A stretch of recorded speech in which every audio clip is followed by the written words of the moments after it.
Good evening. Tonight we're talking about the power of heart-centered discipline. The power of heart-centered discipline.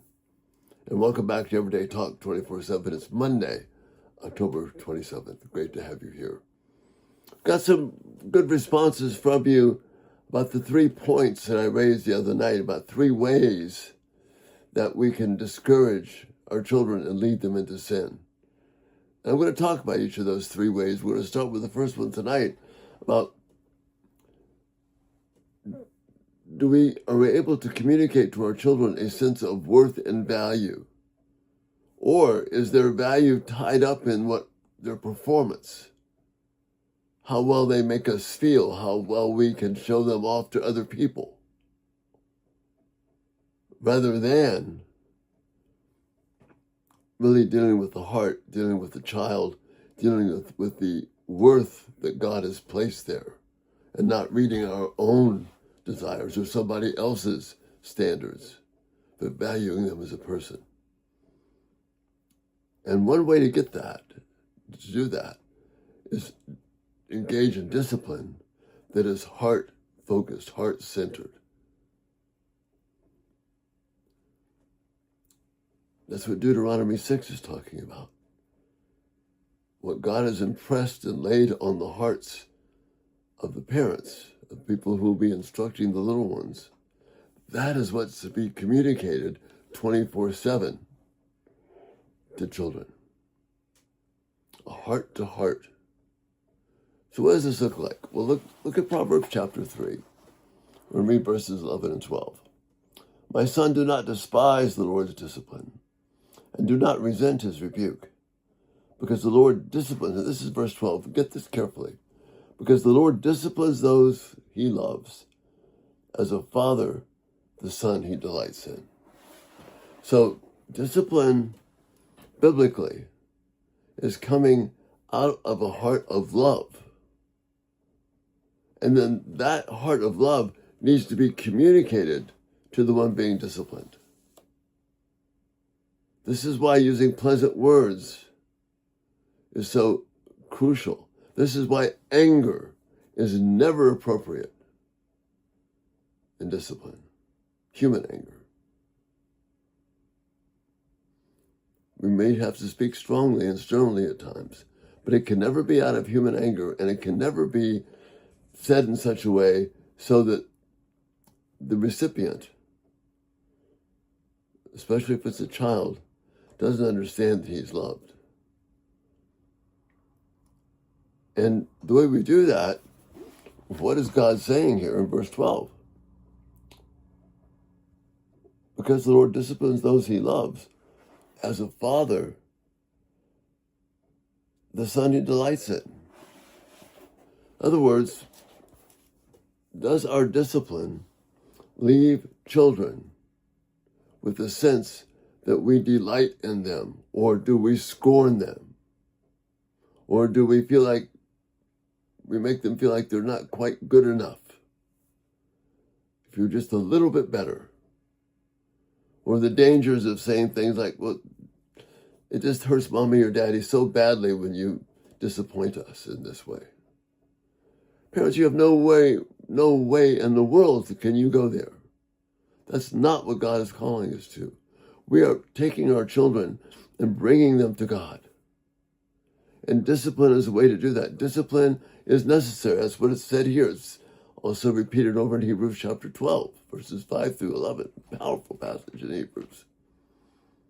What's being communicated here in the proverb is that there is this delight in this child, in this daughter, in this son that God has given to us. Hey, Echo. Delight in you too, kid. Is there this delight in God's stewardship of giving us this precious child? Do they know that we delight in them for who they are? Not what they've done, but who they are. Because they're going to need correction all of their life, just like you and I need correction and discipline. It never stops. God is too faithful to us to stop discipline. But it's not coming to us to make us better. It's not coming to make us perform better, to be us more acceptable. You know, the rich young ruler in the Gospels was an excellent performer. And his parents surely would have been praised as having a son who everyone knew was just wonderful and perfect. But inside, this kid was rotten because he couldn't see the value of the gospel. His performance had been wonderful, but his heart was not about that. He was delighted in because he performed well. And you see, if our delight, if our pleasure, if our joy is connected to how well our son or daughter performs, that's not the gospel. That's not truth. So then these two things have to happen for our discipline to be heart-centered. We have to be disciplining about the things that God wants us to be involved in.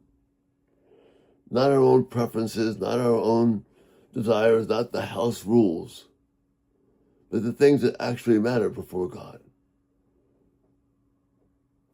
Are they demonstrating the fruit of the Spirit? Are they being loving, kind, gentle, faithful, those kinds of things? So we want to discipline for the things that God says we must discipline for. And then secondly, we must discipline out of a sense of delight and worth in our children because God has given them to us, because we see that they're fearfully and wonderfully made. And our job is to help them to be better. Not to be more acceptable, but to grow to be like God. And that's the job description of every parent for every child. As I've said before, God never tells you how to raise a saved child. He never tells you how to raise an unsaved child. He tells you through his Spirit, by his word, how to raise your child, how to raise my child. And my job then is a daily confrontation out of love and care and passion and compassion for my children to show them the excellent ways of the gospel. Not to make them perform better, but to understand them intimately so that we can connect heart to heart, so that they join us in this battle for overcoming evil with good and being God's testimony of power for the world around us. Heart-centered discipline, the power of heart-centered discipline. It focuses on bringing God's things to our children, not ours, and then delighting in them and valuing them so that they know, even in discipline, that they are loved, valued, and cherished. That's the power of heart-centered discipline. And that is a way to keep from causing our children to sin, because they know that we value them. And that's the thought for this night. Again, as always, love your thoughts and your feedback. It's really so important. And thank you for being here this night. You have a great evening, and Lord willing, we'll see you tomorrow. Bye-bye.